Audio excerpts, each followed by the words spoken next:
If you ask anyone who is the richest investor of all time, everyone will point fingers at Warren Buffett. And this is no by accident. He started investing when he was just 11 years old and built his net worth to over $87 billion at the time of his script. To an average person, the stock market seems too complicated, where no one seems to clearly understand what's going on. Whether things seems to go in the right direction, so we ended up facing the financial disaster. But unlike everyone else, this guy seems to know a secret formula when it comes to investing. Over his life, he continuously made successful investments over, and he is considered by many as the greatest investor of all time. He was so good that just by the age of the 16 he already made the $53,000. Can you imagine making 53 grand from the stocks market before you hit 16 and still be rejected by Harvard? I can, because that's what happens. Do you want to learn how to invest like the Warren Buffett? Do you want to find out his secret formula? Then stick around because we are going to take a deep look into the Warren Buffett's investment portfolio. Buffett's three golden rules. Warren Buffett is a long-term investor, so he doesn't care about how the company is going to perform today, tomorrow, or even the next year. The primary concern is where the company will be in the 10 years from now or 15 years from now. But how do you know how the certain company is going to perform in the 10 years? It's almost impossible to predict. That's why Buffett almost always invests in companies with smile businesses models. This is the product, they are the customers, and this is why they are going to buy these products. You don't have to be a genius to understand their business models. It's so simple that the little kid would understand that model. That's what Buffett loves, because the simpler the business model is, the easier it gets to predict the future of the company.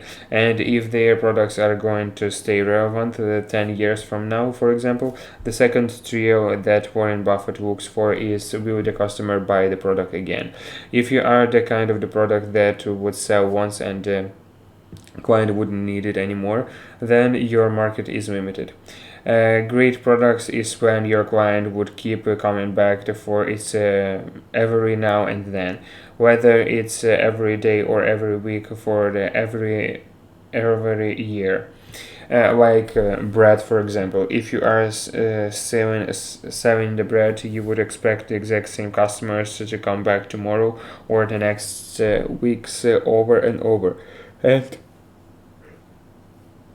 10 years from now, people would still buy bread.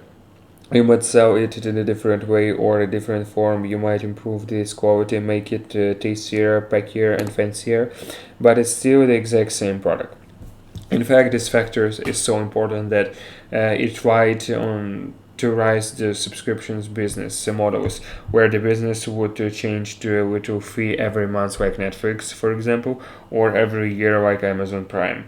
Because it's the more sustainable strategy. Once you acquire the customers, so you keep generating cash flow, theoretical forever. Finally, the third component is the brand. People have the tendency to buy from the companies that they feel connected and familiar with.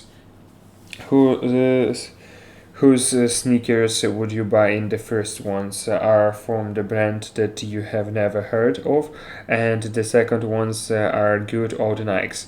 Even if they're cheaper and look fancier, you probably would hasten to buy them because you simply haven't heard the brand before. On the other side, you easily recognize Nikes. It's a well-established brand and it's known for the making the great sneakers. You might already be wearing the pair of the Nike shoes. So, which one would you choose? And that's why Buffett pays such critical attention to how powerful is the brand name.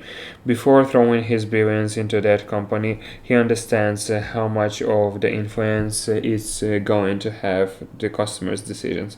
In fact, if the brand is strong enough, customers would buy almost anything that company products. And now, since we know Buffett's secret formula, let's take a look at the portfolio and find out he practice what he preaches. Warren Buffett has always stayed away from the tech companies, but in 2016 he made exceptions and invested billions of dollars in Apple. In fact, his company Berkshire Hathaway holds almost a billion Apple stocks, worth an estimated amount of the $118 billion.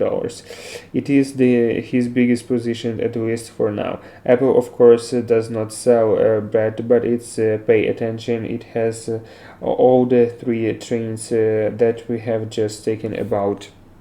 Uh, their business model is simple, at least for now. They want to keep making devices that people just need on the day-to-day basis, such as the iPhone, MacBook. They rarely come up with the super innovative products, but they just keep now how to make the smartphone for the average customers. Do Apple customers come back again over and over? Yes, they do. iPhones is of course not a necessary, but people keep coming back for it every September. In fact, in the last 10 years, Apple has drastically been shifting to subscription-based models. It's not enough to have an iPhone. You need a subscription to Apple Music, Apple TV, iCloud, and millions other things. And lastly, does Apple has the strong brand name? Of course. It is probably the most powerful brand in the world. His second largest investment is the Bank of America. He holds $29.8 billion worth of the shares of Bank of America. We are not going to get into the detail, but you get the picture. Their business model is straightforward. They have the strong brand with their clients keeps coming back for the financial services. And it doesn't seem like the people will no longer need financial services in the future. That's why he has also invested in the other banks, starting from the Wells Fargo to Goldman Sachs. He was also the huge investor in the many airlines, but 2020 forced him to sell all of his airlines shares because the future of his industry seems too unpredictable. He also holds $21 billion worth of Coca-Cola stocks. In fact, he started investing in Coca-Cola back in the 1988, and his investments since then have grown by over 16 times. What do they sell? A drink. Who are their potential customers? Pretty much anyone who is thirsty. The entire world. It is one-time product, or their client keep coming back for it. Of course, they will come back. Some people drink like 4 or 5 cans a day. It is addictive. It is not easy to quit, even if it's unhealthy. However, it has a lot of the competitors. I mean, the shops are filled with the endless numbers of the soft drinks, but the Coca-Cola brand name is so powerful that out of the 20 to 30 options, you easily recognize it. Most people would probably pick Coca-Cola without even thinking, and it's out of stocks. You probably would go to another stores instead of choosing one of the 30 other options they have. He also a major investor in the American Express, Kraft Haste, and US Bancroft. I can't name them all because there are too many of them, but I will leave a link where you can find out the rest of the companies. Besides his investments in the publicly traders companies, he also owns entire private companies or a significant majority, like the Gillette, for example. He purchased $60 million worth to the Gillette shares. Gillette holds the exact same positions in its industry as Coca-Cola does in the beverage.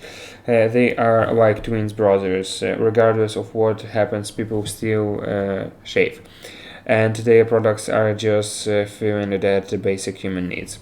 You don't need to have the IQ of 500 to understand why people are buying razors or while they will keep coming back for that products even 10 years from now. But of course, Jewett isn't the only company in this industry. It has a ton of the competitors. However, if you ask people to name the razor brands other than the Jewett, 99% of the people won't be able to do that. Do you see how it perfectly matches with the old requirements that Buffett has? It's a simple product that people keep buying over and over. He is also a huge investor in the GEICO, uh, Duracell, Nejets, Seas Candies, Macweed, and many, many others. His portfolio is so diversified that if the industry suffers, it will not have any meaningful impact on his net worth. Berkshire Hathaway suffered tremendously this year, but it has risen back to its pre-pandemic levels already. I don't want to be surprised if his company will join the trillion-dollar club in the next few years. And now it's your turn. Are you an investor in the Berkshire Hathaway? Do you think his strategies are still relevant to this today? Let me know in the comments below. Thanks for watching, and until next time.